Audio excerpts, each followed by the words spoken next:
자, 저번 주에 우리가 접대비에 대해서 공부를 했었고요. 이번 시간에는 기부금부터 진행해 나가도록 하겠습니다. 요거 나가기 전에 우리 이제 접대비에 대한 계산 문제를 뒤에 하나 넣어놨는데 이거 문제 한번 같이 풀어보고 나서 기부금 이어나가도록 할게요. 자, 접대비 문제를 보시면 제조업을 영위하는 영리내국법인 주식회사 A 중소기업이고요. 20기 사업연도의 접대비 관련 자료가 밑에 표에 나와 있습니다. 접대비 한도액을 계산하면 얼마인가가 문제이고요. 접대비 해당액은 적격증명 서류를 모두 수취하였고 정기까지의 세무조정은 적정하게 이루어졌다라고 나와 있죠.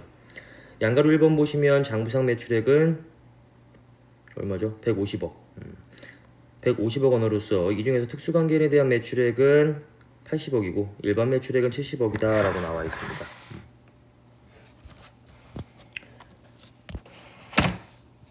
여기 위에다 한번 적어 볼게요. 일반 매출액이 70억이었죠. 특수관계인에 대한 매출액이 80억이고요.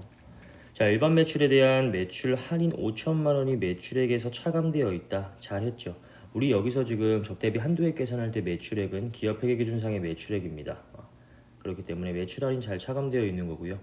동그라미 2번에 일반 매출의 부가가치세법상 간주공급에 해당하는 금액인 3억 원이 포함이 되어 있다라고 나와 있죠. 어때요? 3억 원은 제외를 시켜줘야 되죠.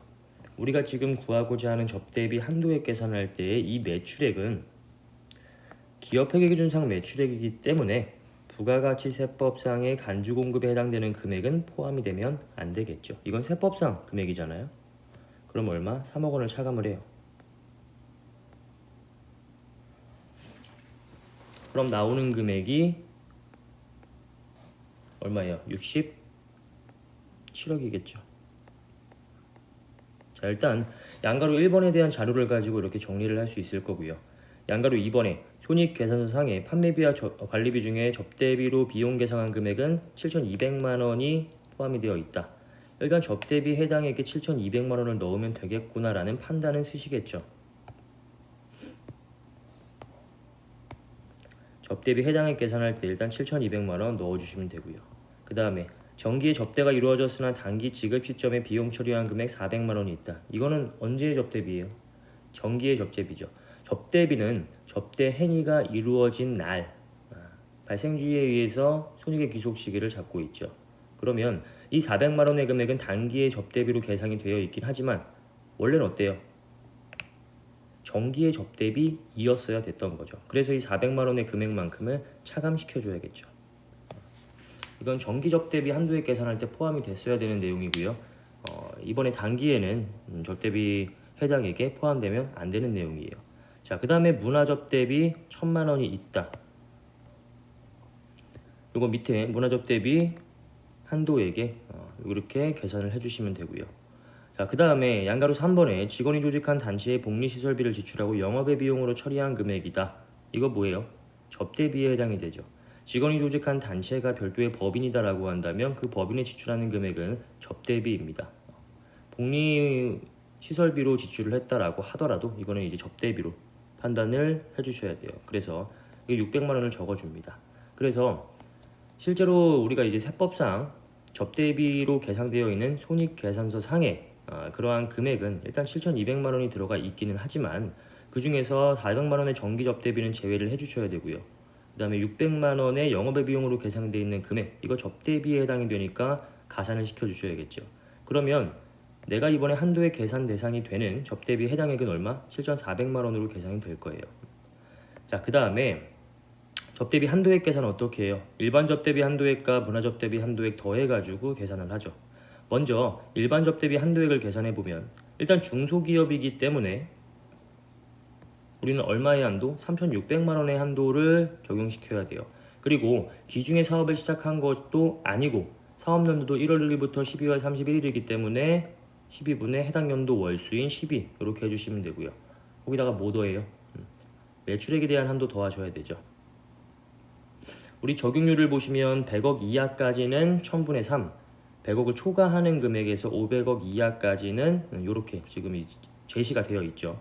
이걸 그대로 적용을 시켜보면 우리 현재 양가로 1번 해상을 정리한 내용이 일반 접대비가 67억, 특수관계인에 대한 일반 매출액이 67억, 특수관계인에 대한 매출액이 80억이라고 되어 있죠. 그러면 100억까지는 1천분의 3을 적용할 수 있으니까 여기에는 어떻게 들어가겠어요? 이걸 적용할 수 있는 매출액의 금액은 일단 일반 매출액 얼마? 67억.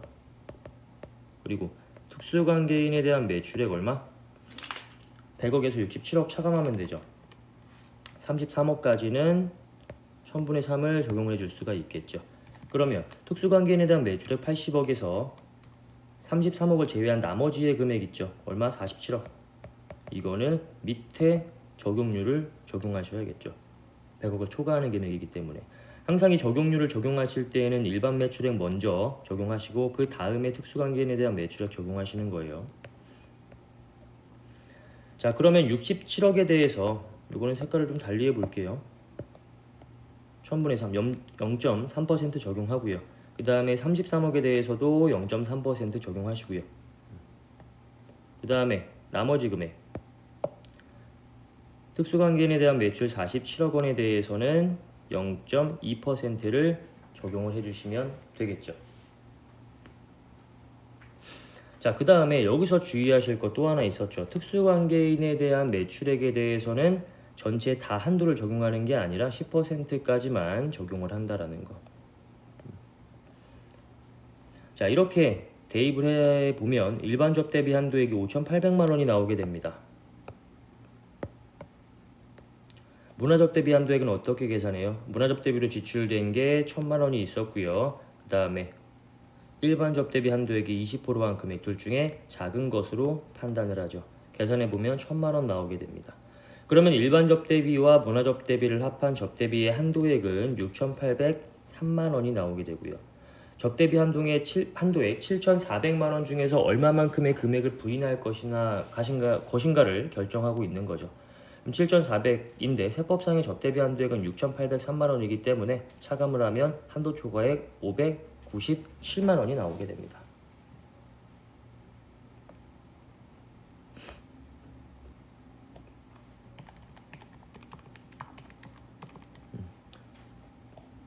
아니죠? 맞죠? 680300 597만 원. 얘를 우리는 송금불산이요. 기타 사비 요출. 이렇게 하시면 되는 거죠. 우리 근데 지금 구하고자 하는 게 뭐예요? 접대비 한도액 계산하면 얼마인가? 정답은 597만 원. 이거 잘못 적혀 있는 거예요. 얘가 정답입니다. 이렇게 이제 계산을 해주시면 되겠죠. 접대비 한도액 계산은 뭐 그렇게 어렵지 않아요. 제가 저번에 정리해드렸던 그 내용 있죠. 그거 그냥 그대로 여기 한도액 세무도죠. 이거 그냥 그대로 대입만 하시면 됩니다.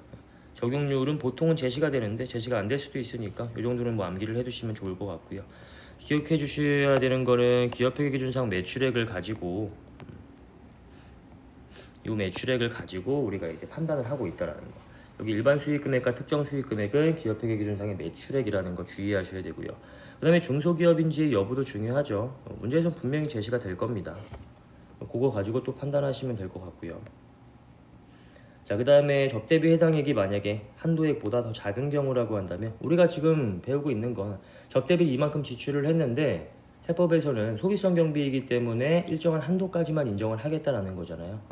그래서 세법상 한도액이 접대비 해당액보다 더 크다라고 한다면 해당액을 전액 다 송금으로 인정한다라는 개념이기 때문에 별도의 세무조정은 발생되지 않는다라는 것도 참고해 주시면 좋을 것 같아요.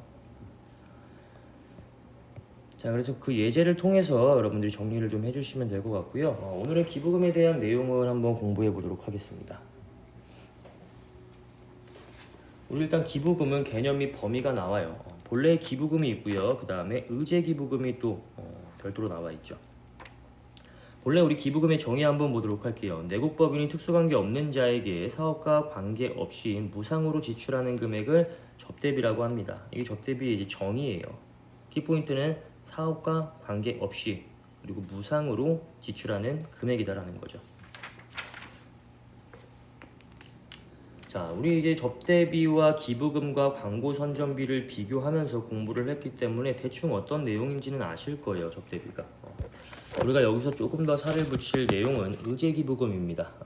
간주기부금이라고도 하고요. 기부라는 거는 실제로 내가 사업과 관련 없이 무상으로 돈을 지급을 하거나 아니면 어떤 물건을 주거나 이런 식으로 무상으로 지출하는 금액이다라고 했는데, 의제기부금이라고 하는 게 있어요.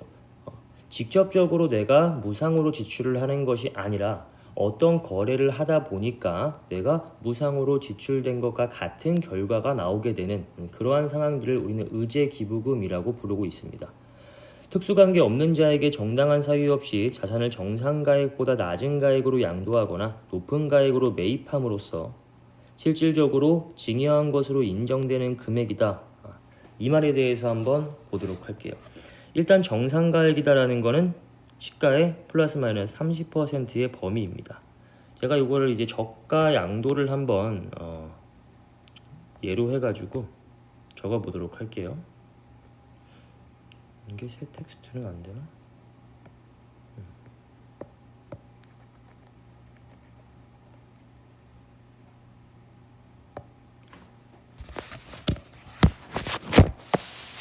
자, 예를 들어 가지고 우리 시가가 100원입니다.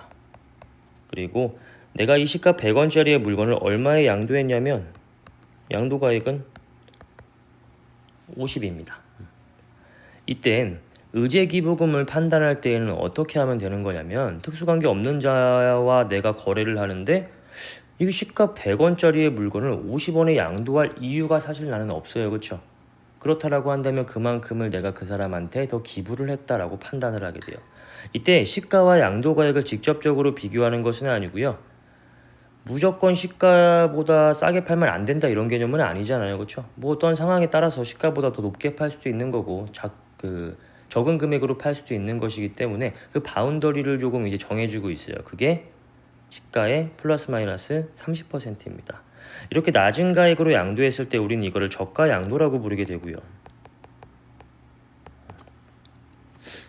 시가의 70%가 얼마예요? 70이죠. 만약에 이 70원보다 낮은 가액으로 양도했다라고 한다면 이 차이를 기부금으로 의제하겠다. 이러한 개념입니다. 무슨 말인지 아시겠죠?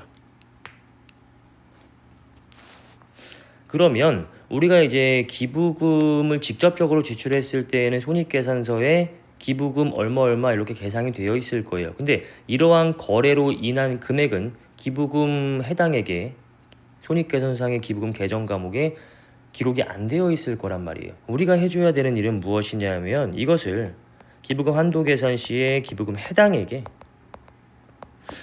가산시켜줘야 된다 이 말이죠. 기부금 해당액 손익계산서상의 기부금에서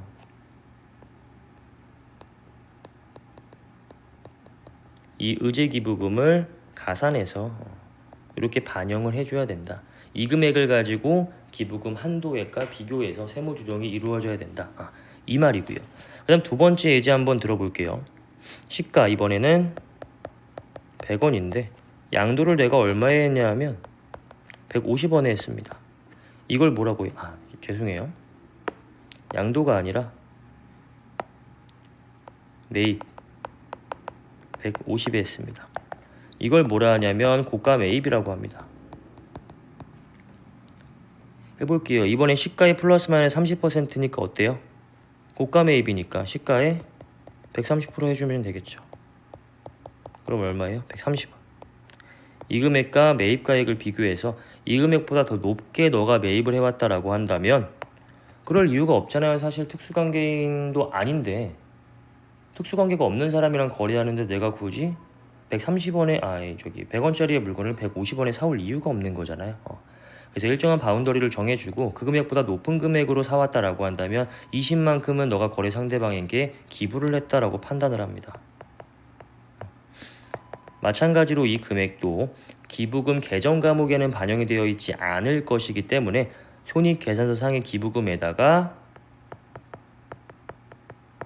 가산을 시켜줘서 기부금 해당액을 산출하셔야 되는 거겠죠. 자, 내용은 어떤 내용인지 아시겠죠? 자, 이때 여러분들 저가 양도나 고가 매입을 했을 때의 처리를 한번 조금 살을 더 붙여서 보도록 할게요. 저가 양도나 고가 매입을 했을 때 그 거래 상대방이 특수관계가 있는 사람이다라고 한다면 부당행위 계산 부인이라는 게 적용이 돼요. 이거는 우리 이제 뒤에서 공부를 하게 될 내용이고요. 만약에 특수관계가 없는 사람이다라고 한다면 그때는 기부금 규정이 적용이 됩니다. 저가 양도, 고가 매입의 경우에 해당되는 내용이에요. 그러면 반대로 고가 양도나 저가 매입의 경우에는 그건 지금 우리가 신경 쓰실 필요가 없는 거겠죠. 기부금은 뭐예요? 무상으로 지출한 금액. 쉽게 말하면 내가 손해본 금액을 말하는 거잖아요. 그렇죠? 이걸로 인해 가지고 이득을 보게 되었다라고 했을 때는 기부금과는 상관이 없게 되는 거잖아요. 그래서 저가 양도와 고가 매입만 이 부분에 들어가게 된다. 이런 개념으로 생각을 하시면 되고요. 의제 기부금은 대충 어떤 내용인지 여러분들이 이제 이해를 하셨을 거라고 생각을 하고,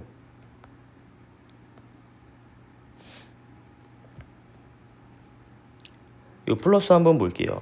특수관계인에 대한 고가 매입, 저가 양도 및 무상 징역에 대해서는 부당행위 계산 부인 대상이 되기 때문에 기부금 규정을 적용하지 않습니다. 단 해당 특수관계인이 법정기부금 또는 지정기부금 단체에 해당하는 경우에는 이걸 부계부로 보지 않고요. 이를 기부금으로 보게 됩니다. 요거는 이제 부계부와의 차이점을 여러분들이 아셔야 되는 내용이고, 지금은 그냥 그렇게 생각하세요. 의제기부금을 판단할 때 특수관계가 있으면 부당행위 계산 부인이라는 규정이 적용이 되고, 특수관계가 없으면 기부금 규정이 적용되는구나 라고 생각을 하시면 되고, 이렇게 특수관계가 없는 자끼리 거래를 했을 때 기부금으로 판단할 수 있는 금액은 저가 양도의 경우에는 시가의 70%의 금액을 양도가액과 비교해서 판단하시면 되고, 고가 매입 같은 경우에는 시가의 130%한 금액을 매입가액과 비교해서 생각을 하시면 그 의제기부금이 얼마인지는 여러분들이 쉽게 도출을 하실 수 있을 거라고 생각을 합니다. 자, 그 다음에 본래 기부금에서 특수관계 없는 자에게 사업과 관계없이 무상으로 지출하는 금액이 기부금이다 라고 개념이 나오는데, 키포인트는 사업과 관계없이 무상으로 지출하는 금액입니다. 여기에 만약에 특수관계 없는 자, 있는 자에 대한 용어가 이제 출제가 되지 않고 내국법인이 사업과 관계없이 무상으로 지출하는 금액은 기부금으로 본다. 맞는 지문입니다. 왜냐하면 본래 기부금은 특수관계가 있는 자에게 기부를 한다라고 해도 기부금으로 인정될 수가 있는 내용이기 때문에 의제기부금 판단할 때가 특수관계 있는지 없는지가 이제 중요하게 좀 들어가게 되는 거고, 본래 기부금은 이 특수관계 없는 자라는 내용이 빠졌다라고 해도 오답은 아니에요. 만약에 이거 이외에 다른 지문이 100% 맞는 지문이다라고 한다면 그것을 오답으로 골라낼 수는 있겠지만, 그렇지 않은 상황이라고 한다면 오답으로 골라내시면 안 되고요. 자, 그 다음에 기부금의 범위 한번 보도록 할게요. 기부금은요, 우리가 저번 시간에도 공부를 했었지만 사업과 관계없이 지출되는 금액이다 라고 하니까 이거는 사실 FM적으로 봤을 때는 이제 송금으로서 인정이 되면 안 되는 금액이겠죠. 사업과 관련 없는데, 즉 내가 이 매출액을 발생시키기 위해서 지출된 금액이 아니잖아요 지금. 근데 그럼에도 불구하고 이 기부행위를 국가 입장에서 제재를 가하기는 좀 모양새가 안 좋다 보니까 이 기부행위의 동료차 일정한 한도를 정해놓고 그 금액 내에서 기부를 한다라고 한다면 이 기부금도 송금으로서 인정을 해주고 있습니다. 하지만 사업과 무관한 경비이기 때문에 100% 다 인정을 할 수 없어요. 그래서 한도를 정해놓고 한도 초과액이 나오면 그 금액을 송금 불산입이라는 세무 조정을 해주고 있는 것이고요. 자, 법인세법에서의 기부금은 아래 4가지의 기부금으로 생각을 하시면 되고요. 일단 정치자금 기부금은 여기에 들어가지 않는다라는 거 여러분들 하나 기억해 두셔야 돼요.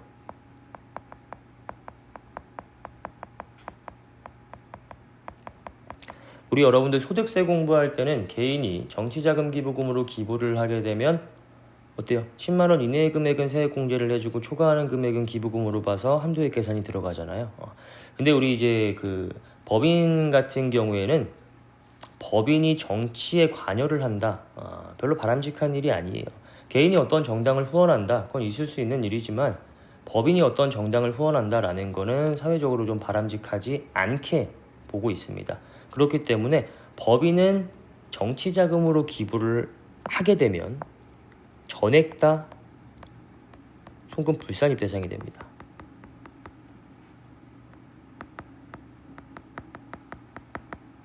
요거 소득세법과의 차이이기 때문에 반드시 기억해 두셔야 되고요. 그리고 소득세법은 이제 정치자금기부금과 법정기부금을 100%의 범위 내에서 인정하고 있지만 법인세법은 그렇지 않아요. 법정기부금 같은 경우에는 기준소득금액을 구해서 그의 50% 범위 내에서 송금을 인정해주고 있고요. 우리사주조합은 30%, 지정기부금은 10%의 범위 내에서. 만약에 이 지정기부금 대상이 사회적 기업이라고 한다면 20%까지의 범위 내에서 송금으로 인정을 해주고 있습니다. 이렇게 법정과 우리사주조합과 지정기부금은 그 기부금의 대상이 이렇게 좀 열거가 되어 있다, 범위가 열거가 되어 있다라는 건데, 이렇게 열거되어 있지 않은 나머지의 기부금은 비지정 기부금에 해당이 됩니다. 지정되어 있는 단체에 내가 기부를 하지 않고 그 이외의 단체에 기부를 하게 된다라고 하면 그때는 내가 지출한 금액을 전액 다 송금으로 인정받지 못하게 돼요. 그래서 뭐 법인 사업을 영위하고 있는데 가끔 이제 이런 질문 받으실 수도 있겠죠. 우리 거래처가 이제 법인인데 제가 어디에 이제 기부를 하려고 하는데 이거 경비 처리를 할 수 있습니까? 라는 질문을 받게 되면 우리가 가장 먼저 확인해야 될 건 뭐예요? 기부금의 범위 확인해 봐야겠죠. 이 단체가 법정기부금 단체인지 지정기부금 단체인지 등을 확인을 해 보셔야겠죠. 만약에 어디에도 그것을 찾을 수가 없다라고 한다면 비지정 기부금에 해당되기 때문에 그 단체에 기부하시면 전액 다 송금으로 인정받지 못하게 됩니다 라는 답변을 드려야겠죠. 그래서 대표적인 기부금 단체들은 여러분들이 좀 기억을 해두시는 게 좋아요. 제가 그 밑줄 쳐놓은 내용 있죠. 최소한 요거 정도는 여러분들이 암기를 해주시는 거를 추천을 드리고요. 법정기부금 같은 경우에 국가지방자치단체에 무상으로 기증하는 금품가액입니다. 요거는 당연히 국가 입장에서 자기한테 돈을 주는 거니까 법정기부금 제일 이제 송금의 한도가 높은 그러한 법정기부금에 배치를 했겠죠. 뭐 국방헌금이나 국군장병 위문금품도 마찬가지겠죠. 나라 일이기 때문에 나라를 위해서 뭐 지출을 하겠다는데 이거를 뭐 맞겠습니까? 최대한의 한도액의 범위 내에서 인정을 해주고 있다라는 거고요. 그 다음에 동그라미 3번에 국내의 천재지변으로 생기는 이재민을 위한 구호금품의 가액. 이건 뭐 외국도 마찬가지고요. 우리나라에서도 천재지변으로 뭐 지진이 났다거나 뭐 어떤 뭐 자연재해가 발생됐다거나 라고 했을 때 법인 입장에서 좋은 일 할 수 있는 거잖아요. 이 이재민들한테 뭐 농심이 라면을 후원해 줬다라고 한다면 그것도 이제 기부금이 되는 거겠죠. 그 다음에 동그라미 4번에 학교 등의 시설비, 교육비, 장학금, 연구비로 지출하는 금액. 이 식교장면 4개를 기억해 두시면 될 것 같고요. 사립학교 등. 여기에서 병원은 제외됩니다. 그 다음에 동그라미 5번에 국립대학 병원이나 국립병원 등의 의료기관의 시설비, 교육비, 연구비로 지출하는 금액. 장학금은 제외가 되죠. 그 다음에 동그라미 6번 사회복지 공동모금회. 이거 자주 출제되는 내용이기 때문에 이것도 법정기부금이라고 기억해 주시고요. 그 다음에 독립기념관, 대한적십자사. 이것도 많이 등장을 하고 있습니다. 그래서 뭐 기부금 단체는 여러분들이 암기를 조금 어느 정도 해주셔야겠죠. 뭐 제가 뭐 암기를 위해서 도움을 드릴 수 있는 게 사실 별로 없죠. 자, 우리사주조합, 법인이 우리사주조합에 지출하는 기부금. 우리사주조합이라는 거 아시죠? 이거는 약간 그 국가 입장에서 뭔가 이제 좀 회사에 근무하는 직원들의 애사심을 조금 불태우기 위해서 만든 규정이다라고 볼 수가 있어요. 우리사주조합 기부금이라는 건 이거예요. 자, 회사가 이렇게 있어요. 그러면은 그 회사 안에 여러 이제 임직원들이 있겠죠. 그리고 이 회사의 지분을 가지고 있는 주주들이 있을 거예요. 그렇죠? 근데 이렇게 임직원과 주주가 완전히 분리되어 있는 상태다라고 한다면 임직원은 어떻겠어요? 회사의 애사심이 자기가 주주이면서 임직원인 경우보다 그냥 임직원인 경우에는 애사심이 당연히 조금 떨어질 수밖에 없겠죠. 왜? 내가 열심히 해가지고 받을 수 있는 금액은 월급밖에 없어요. 특별히 내가 어떤 잘한 일이 없다라고 한다면, 별도의 상여금을 받지 않는다라고 한다면, 그렇죠? 근데 내가 열심히 해가지고 우리 회사가 잘 커서 우리 회사의 주식 가치가 상승을 한다라고 한다면, 내가 그때 임직원이면서 주주인 경우라고 한다면, 그럼 뭐예요? 뭔가 회사를 위해서 더 열심히 일을 할 수가 있겠죠. 그래서 이 회사에서는 우리사주조합이라는 걸 만들었습니다. 이건 뭐냐면 우리 회사의 임직원이면서 우리 회사의 주주이게 만드는 거예요. 우리 회사 임직원들한테 가서 이야기를 해요. 직원분들 열심히 고생하시는데 우리 회사의 주식 현재 시가 뭐 100원이라고 한다면 현재 시가 100원인데 여러분들한테는 특별히 95원에 제가 취득할 수 있게 해드리겠습니다. 이거예요. 이게 우리 사주 조합이에요. 우리 사주 조합에서 이제 직원들한테 가가지고 다 이야기를 하는 거예요. 우리 회사 주식 사라 이렇게 조금 더 외부의 시가보다 조금 더 싸게 팔겠다. 우리 회사의 주식 사라. 뭐 이렇게 이야기를 하는 거죠.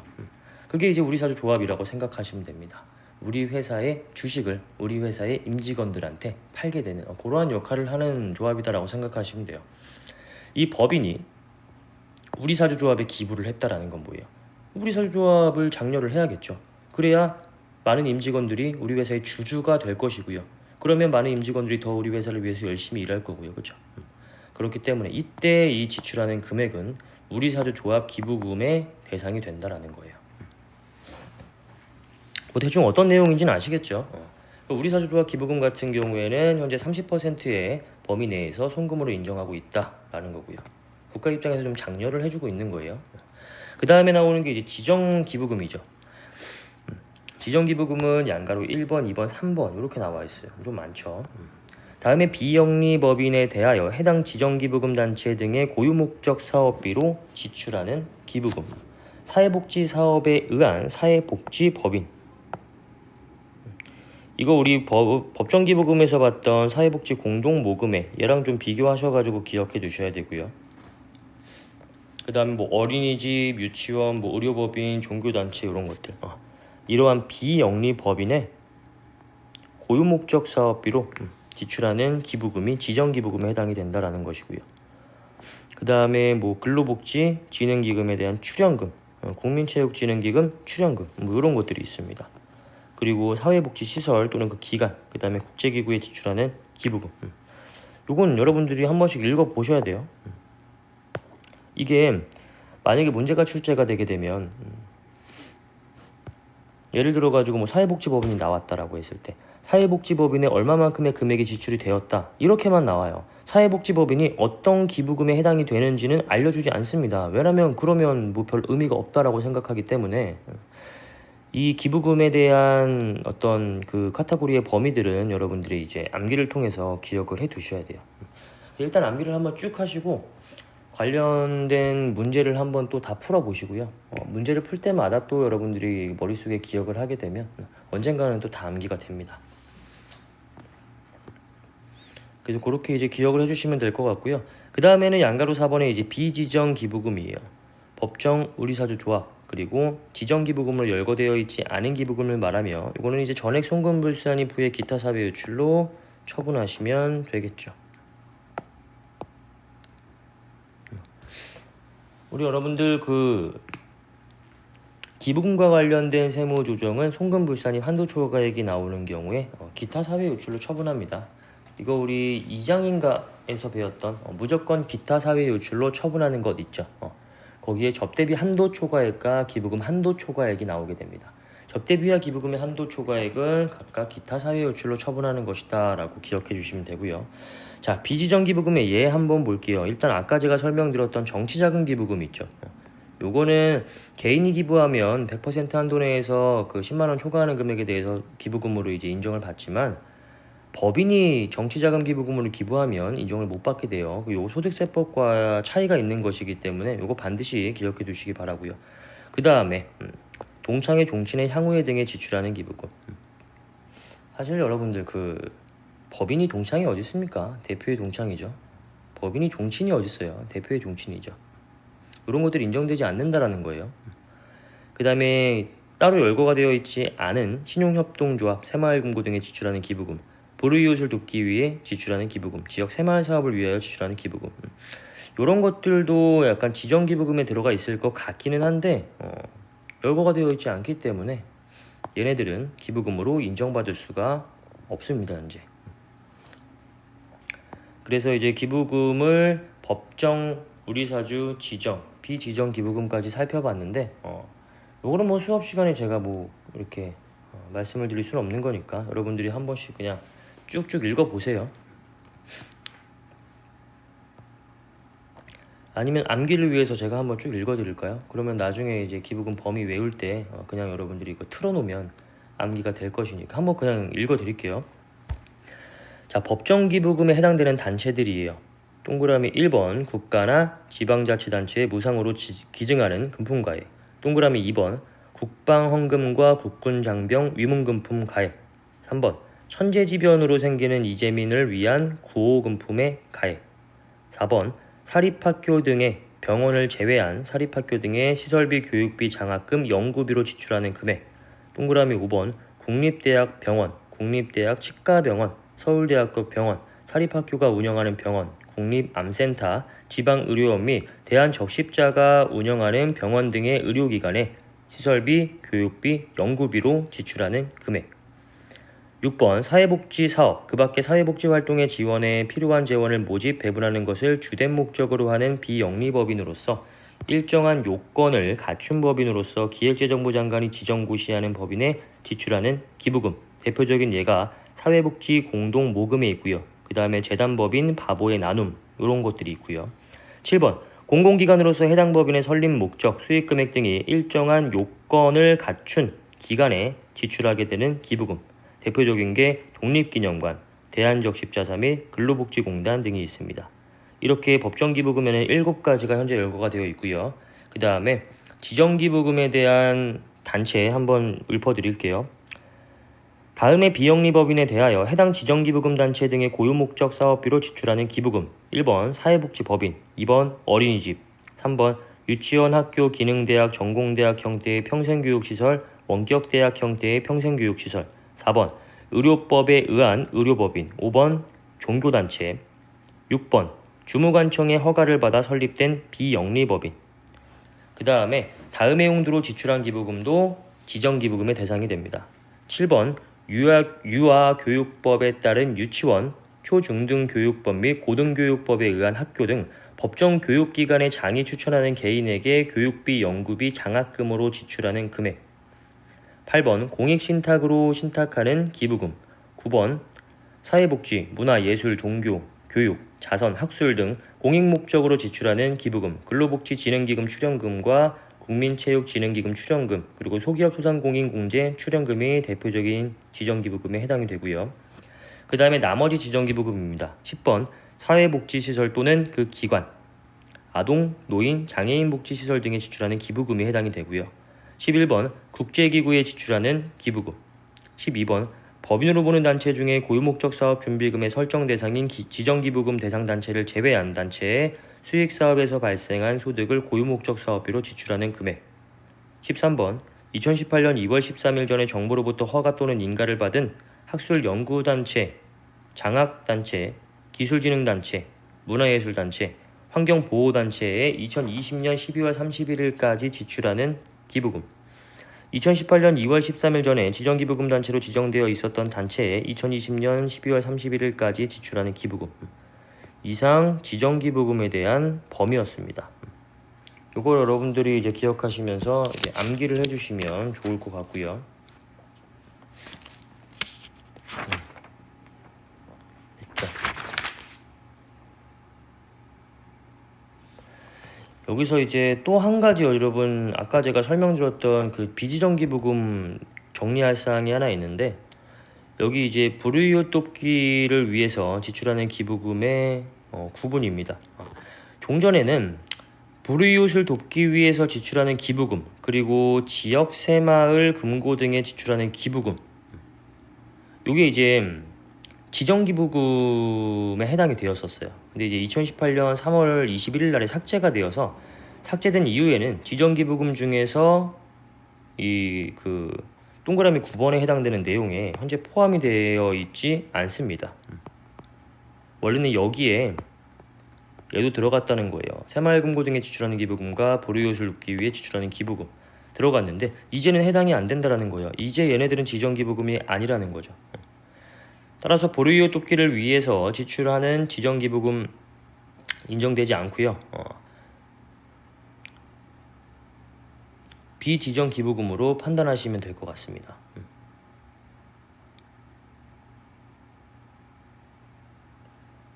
지정기부금 단체 등에 대하여 해당 지정기부금 단체 등의 고유목적 사업비로 지출하는 기부금에 해당이 되면 지정기부금이고, 그 이외에 해당이 되면 비지정기부금에 해당이 된다. 이런 식으로 기억을 해두시면 될 것 같아요. 자, 그 다음에 여러분들 현물기부금의 평가입니다. 현물로 기부를 했을 때 아까 그 자연재해를 입은 그 이재민들한테 농심의 그 회사에서 라면을 이제 기부를 했다라고 했을 때 그거 뭐예요? 현물기부잖아요. 법정기부금이라고 한다면 현물기부금의 평가는 장부가액으로 하고 있었습니다. 비지정기부금이라고 한다면 장부가액과 시가 중에 큰 금액을 기부금으로 계산을 하고 있는 것이고요. 그 다음에 지정기부금은 나눠집니다. 지정기부금인데 그 상대방이 특수관계인 외해자라고 한다면 장부가액으로 현물기부금 평가를 하고요. 특수관계인에게 기부를 한 경우라고 한다면 시가와 장부가액 중에서 큰 금액을 기부금으로 평가를 합니다. 장부가액으로 평가되는 게 왠지 더 좋은 것 같은데요. 맞아요. 장부가액으로 평가되는 게 당연히 더 좋아요. 그 말은 뭐야? 아니 이 말이잖아요. 우리 예를 들어가지고 손익계산서에 기부금 120 이렇게 되어 있어요. 근데 세법상으로는 이거 얼마로 본다고요? 이게 만약에 장부가액이 100원이라고 한다면 얘가 시가고 100원이라고 한다면 어떻게? 100으로 본다 이런 내용이에요. 그러면 이거를 가지고 우리는 기부금 해당액을 계산할 거 아니에요. 그리고 그 해당액 중에서 이 한도액을 초과하는 금액은 송금 불산입되잖아요. 그렇죠? 그러면은 이 해당액을 낮추는 게 당연히 좋겠죠. 그래야 한도 초과 금액이 더 조금 나올 거 아니에요. 무슨 말인지 아시겠어요? 한도 초과액이 예를 들어가지고 200이에요. 이걸 예를 들면 200이 아니라 한도 초과액이 예를 들어가지고 110이라고 해볼게요. 근데 만약에 이거 시가를 기부금 해당액으로 한다라고 한다면 한도 초과액 10만큼 나오잖아요. 이거 뭐예요? 송금 불산입. 그만큼 경비로 인정하지 않겠다라는 거니까 그만큼 세금이 더 많이 나오겠죠.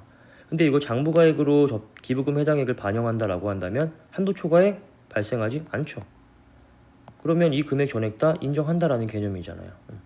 그렇기 때문에 장부가액이 더 유리한 겁니다. 그래서 법정기부금, 뭔가 더 탄탄한 단체들한테 우리가 기부를 하는 거잖아요. 지정기부금 중에서 특수관계 외해자에게 지출한 기부금, 이 두 가지의 경우에는 장부가액으로 평가하고 나머지의 경우에는 시가와 장부가액 중에서 큰 금액으로 평가한다. 이렇게 이제 생각을 하시면 되겠죠. 자, 그 다음에 기부금의 송금의 귀속 시기입니다. 요건 잠깐 끊었다가